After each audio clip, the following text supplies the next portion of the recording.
केदारनाथ में भारी बारिश के चलते अभी भी करीब 1000 की संख्या में लोग फंसे हुए हैं, जिनका रेस्क्यू ऑपरेशन किया जाना है। आज लगातार चौथा दिन है रेस्क्यू ऑपरेशन का।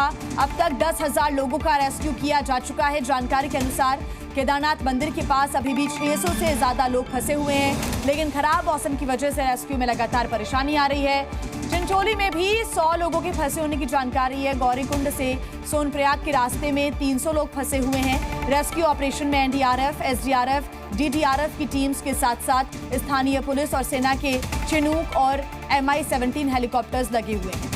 राज्य सरकार के 5 हेलीकॉप्टर्स की भी ऑपरेशन में सहायता ली जा रही है और लोगों को सुरक्षित स्थानों तक पहुंचाने का प्रयास हो रहा है। जो लोग अभी भी फंसे हुए हैं उनको निकालने का प्रयास जारी है। आज रेस्क्यू ऑपरेशन का है चौथा दिन।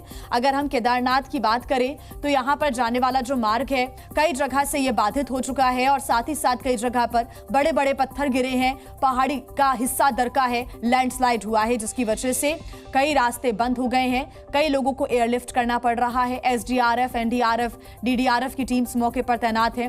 MI-17 हेलीकॉप्टर भी मौके पर तैनात किया गया है ताकि लोगों का रेस्क्यू यहां पर सुरक्षित तरीके से किया जा सके और लोगों को बाहर निकाला जा सके।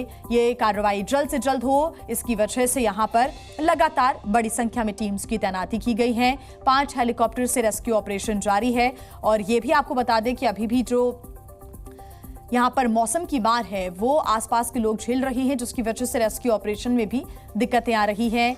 लैंडस्लाइड की तस्वीरें जी न्यूज़ के कैमरे पर भी रिकॉर्ड हुई थी। लाइव तस्वीरें हमने आपको दिखाई थी जब कैसे एक बड़ा हिस्सा पहाड़ी का नदी में समाता हुआ नजर आया था और रास्ता बंद हो गया था। आप देखिए कैसे रस्सी के सहारे एक छोर से दूसरे छोर तक लोगों को ले जाने की भी कोशिशें हो रही है। लोग पहाड़ से नीचे उतरकर इस नदी को पार कर रहे हैं जहां पानी बहुत तेजी के साथ बह रहा है। पूरी सुरक्षा व्यवस्था के साथ, सुरक्षा को मद्देनजर ये पूरा रेस्क्यू ऑपरेशन चलाया जा रहा है। अब देखिए उत्तराखंड के सोनप्रयाग से बड़ी जानकारी मिल रही है। सोनप्रयाग गौरीकुंड के लिए एक पुल बन रहा है। सेना के इंजीनियर्स इस पुल को बना रहे हैं। 5 से 6 घंटे में ये पुल बनकर तैयार हो जाएगा। भारी बारिश की वजह से यहाँ पर पुल बह गया था, लेकिन सेना के जवान आगे आए और अब वो पुल बना रहे हैं। सेना के जो इंजीनियर्स हैं वो इस पुल का निर्माण कार्य कर रही हैं और आज ही के दिन 5 से 6 घंटे का समय लगेगा और ये पुल बनकर तैयार हो जाएगा। जब भी मुश्किल आती है सेना के जवान आते हैं सामने और उसके बाद लोगों का रेस्क्यू ऑपरेशन करने में बहुत बड़ी भूमिका भी निभाते हैं। ऐसे में उत्तराखंड के सोनप्रयाग से ये बड़ी जानकारी, एक और अस्थायी पुल का निर्माण यहां पर हो रहा है और इस पुल की सहायता से लोगों का रेस्क्यू किया जाएगा। केदारनाथ यात्रा मार्ग में बादल फटने, लैंडस्लाइड और भारी बारिश के बाद आपदा जैसे हालात हैं। तस्वीरें आप देख रहे हैं, जगह जगह लोग फंसे हुए हैं जिन्हें निकालने के लिए युद्ध स्तर पर रेस्क्यू ऑपरेशन चल रहा है। हजारों लोगों को बाहर निकाला गया है, लेकिन अभी भी बड़ी संख्या में श्रद्धालु फंसे हुए हैं। केदारनाथ में रेस्क्यू ऑपरेशन का आज चौथा दिन है।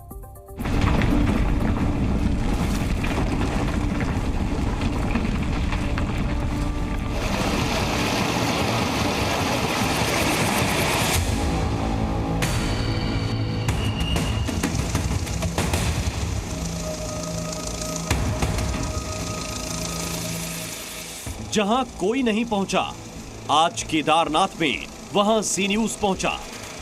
तमाम तस्वीरें आप जो देख रहे हैं इस वक्त जी मीडिया पर, ये देखिए मेरे कैमरा पर्सन संदीप बडोला आपको दिखा रहे हैं एयर शॉट। ये है केदार वैली का एयर शॉट। सेरसी हेलीपैड से अब किस तरह से हम ऊपर की ओर जा रहे हैं। नीचे मंदाकिनी नदी है जिसके बहाव ने जो उसके सामने आया उसको काट दिया। ये बड़े बड़े लैंडस्लाइड ये बताते हैं कि बीते 3 दिनों में जो बारिश हुई है वो किस तरह की रही है। केदारनाथ में रास्ते बंद हैं, जगह जगह लैंडस्लाइड है। इसलिए जी न्यूज़ ने आज हेलीकॉप्टर में बैठकर तबाही की आंखों देखी रिपोर्टिंग की। समुद्र तल से 11,700 फीट की ऊंचाई पर रिपोर्टिंग करना चैलेंजिंग भी है और खतरनाक भी, लेकिन हमने ये रिस्क लिया। अपने कैमरे में हर तस्वीर कैद की। जिन रास्तों पर पैर रखने तक की जगह नहीं होती थी, आज वो रास्ते खाली हैं, बंद हैं। अब देखिए ठीक सामने की ओर, संदीप सामने से दिखाइए, ये केदारनाथ का पैदल रास्ता आप देख रहे हैं। केदार रूट, पैदल रूट आपको नजर आ रहा है। नीचे संदीप आपको दिखा रहे हैं कैसे नुकसान हुआ है, किस तरह से पूरा नुकसान केदार वैली में हुआ है। केदारनाथ में भीमबरी, लिंचौली, गौरीकुंड हर जगह रेस्क्यू ऑपरेशन चल रहा है। टीमें लोगों की जान बचाने में लगी हैं। खराब मौसम के बाद भी देवदूत लोगों की जान बचाने का बड़ा अभियान चला रहे हैं। ठीक सामने आपको नीचे टूटा हुआ रास्ता नजर आ रहा है। इस तरह के जो लैंडस्लाइड हुए हैं उनकी वजह से बड़ा नुकसान हुआ है और ये चिड़वासा का हेलीपैड है जिसको आज रिस्टोर किया गया ताकि तमाम जो लोग हैं उनको यहाँ से रेस्क्यू किया जा सके।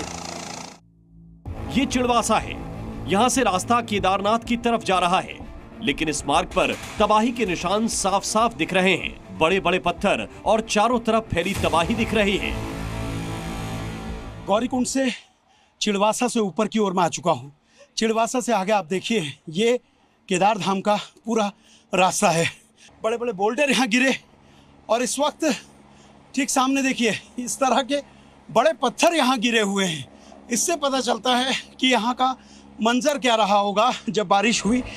इंसानों का तो रेस्क्यू हो रहा है, लेकिन बेजुबान अब भी बीच में ही फंसे हैं। रेस्क्यू टीमें कोशिश कर रही हैं कि इनकी भी जान बचाई जा सके। आपको ये घोड़े खच्चर नजर आ रहे हैं जो रास्ता बंद होने की वजह से यहीं फंस गए और यही सबसे बड़ी दिक्कत होती है क्योंकि जानवर है, एक प्रॉपर रास्ता चाहिए जाने के लिए और अभी ये फंसे हुए हैं। जी न्यूज को यहाँ कुछ लोग मिले। इन्होंने बताया कि जिस दिन आपदा आई उस दिन क्या हुआ था। रात 3-4 घंटा बरसात हो गई थी, उसी समय चली गया था। तो आप लोग उस समय कहाँ बचने के लिए भागे? भागे नहीं, यहीं पे रहे थे हम। यहाँ पे बैठने के लिए थोड़ा आड़ थी इसीलिए। कहाँ से आ रहे हो? भैया हम केदारनाथ से आ रहे। क्या फंसे हुए थे आप? जी फंसे हुए, घोड़े फंसे हुए हमारे और अच्छा, बाकी मेंबर्स भी केदारनाथ में फंसे हुए। अभी कहाँ जा रहे हो? हम गौरीकुंड जा रहे हैं। गौरीकुंड में मदद लेने के लिए? मदद लेने के लिए भैया। सबसे पहले सोनप्रयाग का रास्ता खुलना चाहिए। सोनप्रयाग के रास्ते में बहुत परेशानी है, अगर वो रास्ते खुल जाए सब अपने घर चले जाएंगे। केदार के रास्ते की हर हकीकत आप तक पहुंचाई जाए, हर हकीकत आपको पता चले। कैमरा पर्सन संदीप बड़ौला के साथ सुरेंद्र डसीला, भैरव मंदिर, केदार धाम मार्ग। उत्तराखंड की ही तरह हिमाचल प्रदेश में भी कुदरत गुस्से में है। भारी बारिश की वजह से कई जगह लैंडस्लाइड हुआ और इन मुश्किल हालातों में जी न्यूज के रिपोर्टर्स साहसिक रिपोर्टिंग कर हर तस्वीर आप तक पहुंचा रहे हैं। हिमाचल में बादल फटा था जिसने हिमाचल के पहाड़ों में तबाही मचा दी थी। तस्वीरें सामने आई थी, हर इलाका डूबा हुआ नजर आया था। मंडी के मलाना डैम के टूटने की वजह से यहां पर घाटी में सब कुछ बर्बाद हो गया। डैम के टूटने से पार्वती नदी में उफान आ गया और इस सैलाब की चपेट में कुल्लू का बलाधी गांव भी आया था। और इस बीच एक बड़ी जानकारी मिल रही है। बड़ी खबर यह है कि हिमाचल के रामपुर में रेस्क्यू ऑपरेशन लगातार जारी है। रेस्क्यू का आज 5वां दिन है। ये बड़ी जानकारी, सैलाब के बीच सेना के जवान रेस्क्यू लगातार कर रहे हैं। एक तरफ उत्तराखंड में रेस्क्यू ऑपरेशन चल रहा है, वहां पर भी कुदरत की मार देखने को मिल रही। कई लोग बड़ी संख्या में फंसे हुए थे। हिमाचल की भी वही तस्वीरें जहां सेना ने अस्थायी पुल बना रखे हैं। रामपुर में आज 5वें दिन भी रेस्क्यू ऑपरेशन जारी है। रामपुर वही इलाका जहां पर जो पावर प्रोजेक्ट यहां पर चल रहा था उसका एक हिस्सा टूटने की वजह से पानी का बहाव इतना ज्यादा तेज हो गया कि कई पुल इसकी चपेट में आ गए थे, रास्ते क्षतिग्रस्त हुए थे और उसी वजह से आवागमन में काफी दिक्कतों का सामना सेना के लोगों को भी करना पड़ रहा है। सेना के जवान देखिए एक एक कर कैसे लोगों की सहायता कर एक छोर से दूसरे छोर तक पहुंचा रही हैं लोगों को और साथ ही साथ देवदूत बनकर आए जो एनडीआरएफ के, एसडीआरएफ के जवान हैं, ये लगातार लोगों का रेस्क्यू कर रहे हैं और जवान लगातार लोगों को सुरक्षित स्थानों तक पहुंचाने की कोशिश कर रहे हैं। आज भी 5वें दिन भी हिमाचल के रामपुर में ये ऑपरेशन जारी है। क्रेन की सहायता से कैसे मलबे को हटाने का काम हो रहा है। जो बड़े बड़े बोल्डर यहाँ पर गिरे हुए हैं, पत्थर गिरे हुए हैं, उनको भी हटाकर एक रास्ता बनाने का प्रयास लगातार हो रहा है और खुद जवानों के हाथों में आप ये औजार देख सकते हैं। कुल्हाड़ी के जरिए, फावड़े के जरिए लगातार रास्ते को समतल करने की कोशिशें हो रही हैं। जी मीडिया संवाददाता शिवांक यहीं पर मौजूद है और उनकी जाबाज रिपोर्टिंग की एक तस्वीर आपको हम दिखाते हैं।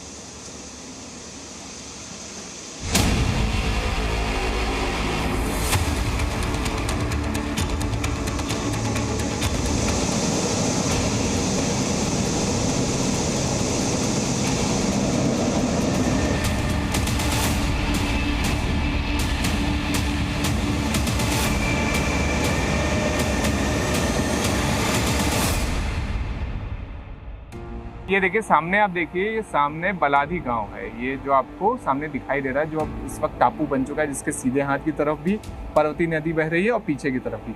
यहाँ पर असल में एक पुल हुआ करता था, जो पुल इसे मुख्य धारा के साथ जोड़ता था। लेकिन अब हुआ क्या कि पार्वती नदी के इस पूरे बहाव में, ये जो आपको यहाँ पर पूरा बहाव दिखा रहा है, इस पूरे बहाव में वो पुल टूट गया, जिसके बाद लोगों को अभी तक 48 घंटे हो चुके हैं लेकिन रेस्क्यू नहीं किया जा सका। तो अब इन्हीं खतरनाक पगडंडियों को पार करके अब हम लोग लगातार नीचे जा रहे हैं।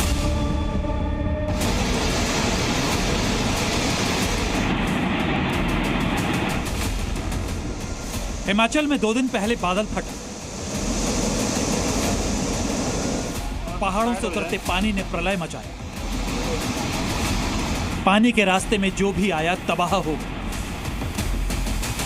कई बांध, कई पुल टूट गए। राहत बचाव का काम शुरू हुआ, लेकिन कई ऐसे गांव जिनकी सुध लेने कोई नहीं पहुंचा। कई लोग ऐसे हैं जो अभी भी रेस्क्यू का इंतजार कर रहे हैं। ऐसे में जी न्यूज़ उन जगहों पर जा रहा है जहां पर अभी तक रेस्क्यू टीम भी नहीं पहुंच पाई है। चलिए वहां पर चलते हैं और वहां पर चलकर आपको हाल भी दिखाते हैं। प्रलय की एक तस्वीर ये भी है। पहाड़ों के बीच बसा ये गांव आज पूरी दुनिया से टूट गया। पार्वती नदी के वेग में इस गांव को जोड़ने वाला पुल टूट गया। बाढ़ के बीच फंसे लोगों को बचाने के लिए, उनकी आवाज को सुनाने के लिए जी मीडिया संवाददाता इस गांव की तरफ बढ़े। ये देखिए सामने, आप देखिए ये सामने बलाधी गांव है। ये जो आपको सामने दिखाई दे रहा है, जो अब इस वक्त टापू बन चुका है, जिसके सीधे हाथ की तरफ भी पार्वती नदी बह रही है और पीछे की तरफ भी। यहाँ पर असल में एक पुल हुआ करता था, जो पुल इसे मुख्य धारा के साथ जोड़ता था। तो अब इन्हीं खतरनाक पगडंडियों को पार करके अब हम लोग लगातार नीचे जा रहे हैं और नीचे पहुँच रहे हैं। यहाँ से पैर फिसला तो सीधा सैकड़ों फीट नीचे खाई है, जिसमें कोई भी इंसान चला जाएगा। रास्ता खतरनाक था, लेकिन इसे पार करना भी जरूरी था। एक पैर स्लिप होगा ना, सीधे नीचे मिलेंगे हम। रास्ते में कुछ लोग मिले जिन्होंने उस खौफनाक मंजर को बयां किया। आप लोगों को मतलब बचाने नहीं आए, रेस्क्यू करने नहीं आए अभी तक? नहीं आया है, खाने पीना मुश्किल है सारा। सारे ऐसे मजबूर एकदम, इधर का बिल्डिंग चल गया, सारे नुकसान, पूरा करोड़ों का नुकसान हो गया। टूटे पहाड़ और मलबे के बीच से इस गांव तक पहुंचने का रास्ता बेहद खतरनाक था। किसी तरह से जी मीडिया की टीम खतरे को पार करते हुए इस गांव तक पहुंच गई। 1, 2, 3, 4 मकान बचे हैं, क्योंकि 4 मकान यहाँ पर बचे हैं और मकानों को लगातार खाली करके लोग इंतजार कर रहे हैं कि वो सुरक्षित जगहों पर जा पाए। गांव तक तो पहुंच गए, लेकिन असली मिशन अब शुरू हुआ। उस पार जाना पड़ेगा, क्योंकि दोनों साइड से तो नदी आ गई, भाव आ गया। अब इन घरों को भी खतरा है, तो इसलिए जल्दी से जल्दी मतलब उस पार मतलब हम सोच रहे करने का। जाएंगे कैसे उस पार से? उस पार हम मतलब एक तार के जरिए मतलब सारा सामान उस साइड ले जाएंगे लगातार। अच्छा, जैसे अभी हम लोग यहाँ पर बैठे हैं, बादल एकदम से घटघट होता है, तो मतलब डर भी लगता होगा ना कि कहीं बाहर ना जाए? डर तो सभी को लगता है, क्या करना, मतलब ये काम भी करना पड़ेगा, सभी हेल्प भी करनी पड़ेगी। जिस जगह पर रेस्क्यू टीम भी नहीं पहुंच पाई थी, उस जगह से लोगों को निकालना था। रस्सी के सहारे निकालना। लेकिन इरादे मजबूत थे, तो शुरू हुई लोगों को बचाने की मुहिम। लोग रस्सी के सहारे नदी को पार करने की तैयारी में थे। यहाँ फंसे लोगों के विश्वास और जी मीडिया के साथ में इस गांव में फंसे सभी 35 लोगों को किसी तरह से किनारे पर पहुंचा दिया। आपके चैनल का हम विशेष धन्यवाद करना चाहेंगे कि आपने जो है यहाँ आने का कष्ट किया, इतना बहुत ही दुर्गम क्षेत्र में आप पहुँचे, बिल्कुल ग्राउंड जीरो की रिपोर्ट लेने जी न्यूज़ पहुँचा। इसके लिए आपका हम बहुत बहुत आभार प्रकट करते हैं। आपके चैनल के मतलब बहुत शुक्रगुजार थे कि इतने दूर से आप यहाँ तक पहुँचे और इतने ख़राब सिचुएशन में भी आप वहाँ पहुँचे, मतलब इतना खतरा झेल के। इकलौता जी न्यूज़ है जो यहाँ पर पहुँचा, यहाँ की आपको हालत दिखाई और यहाँ पर लोगों के रेस्क्यू में जितनी मदद हम लोगों से हो पाई उतनी मदद करी और लोगों को एक तरह से सुरक्षित स्थान पे लाने की कोशिश की गई। कैमरा पर्सन राहुल राय के साथ शिवांक मिश्रा, जी मीडिया, बलाधी गांव। जी न्यूज़।